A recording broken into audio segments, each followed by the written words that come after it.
quelques mots d'abord sur ce que sont les agitateurs, qui sont nés d'une intuition simple, c'est que nos métiers, l'ingénierie, le conseil et le numérique, ont un rôle décisif à jouer dans les transitions. Pas comme spectateurs, pas comme commentateurs, mais comme acteurs de solutions.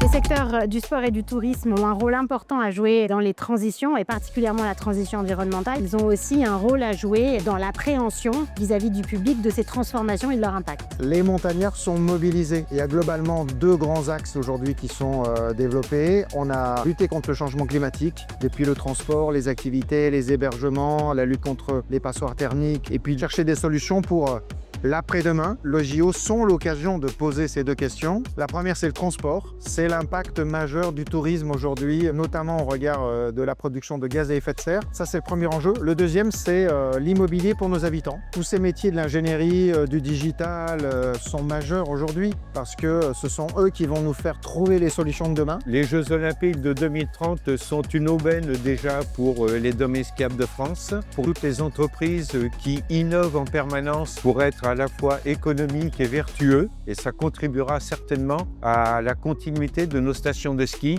et de la fréquentation de la montagne. Je crois que pour cet enjeu majeur du changement climatique, il y aura un besoin d'adaptation aussi au cas par cas en fonction des sites, en fonction des industries. Essayer de s'adapter plutôt que de vouloir dérouler une solution unique qui aura du mal, je pense, à s'imposer dans notre société. La Fédération Sinov a fait des transitions environnementales, numériques et sociétales, son fer de lance. L'accompagnement de ces mutations fait partie d'abord d'un rôle important à jouer pour les prestataires de services intellectuels et aussi de la défense des intérêts des professions. Notre travail s'oriente assez fortement sur l'accompagnement des collectivités qui doivent faire face soit à des problématiques de réchauffement climatique avec des impacts directs, immédiats, soit des collectivités qui souhaitent anticiper les problèmes à venir, de surfréquentation ponctuelle, de redéploiement d'équipements existants. L'innovation, il faut vraiment qu'elle englobe toutes les dimensions, y compris la dimension sociale. C'est pas forcément nous qui amenons les réponses, mais on aide le collectif en fait à faire émerger ces réponses. L'action collective, elle est indispensable. Tout seul, on ne fait rien. La Fédération Sinov, elle est